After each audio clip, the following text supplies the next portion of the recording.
Well, let's discuss what's happened there in Pittsburgh with Gideon Falter, who's chairman of the campaign against anti-Semitism. Thank you very much for being with us. Do you think this is a sign of what is happening in the United States in terms of rising anti-Semitism? Unfortunately, it's a sign of what's happening all over the world. We've seen the horrific effects here. In this case of a far-right anti-Semite, we're seeing also rising Islamist and far-left anti-Semitism. And we already in Britain live in a situation where the Jewish community is heavily guarded. All over Europe that is happening.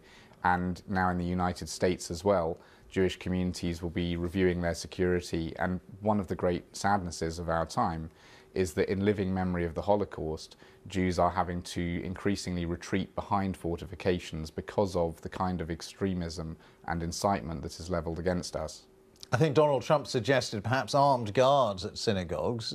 Does that make sense, or would that be a step too far? It's another example of Jews having to defend themselves, and one of the issues that we see is that national governments, not just in the United States but around the world, are failing to take adequate measures to tackle the problem at its source. And until you go after these extremists and stop them from radicalizing others, you know, this terrorist who has been charged, we're hearing is somebody who didn't have a prior criminal record, wasn't previously known about. Yet if you look at his social media, he's somebody who has been, for example, saying that Jews are mass importing Muslims in order to dilute supposedly the white race. He's clearly somebody who should have been on radars, and yet he wasn't. And if you also look at the response to this, we're seeing people not doing what they did in the wake of other terrorist attacks, where they said, for example, pray for London, pray for Paris. They're saying, well, what do you expect? The Jews do this, the Jews do that.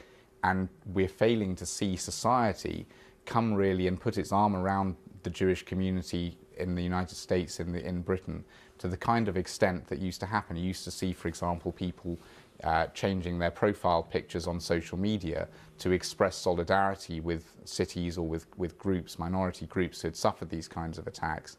And there are tools out there like togetheragainstantisemitism.com, but people don't really seem to be using those to express the same level of solidarity. So I think there is a deeper question here about how society views the Jewish community. I'm not sure when things like this actually happen, whether society truly views the Jewish community as just a victim which is being targeted for its race or religion. All right, Gideon Falter, thank you very much indeed for being with us, Chief Executive of the Campaign Against Anti-Semitism. Thank you for your time. Thank you.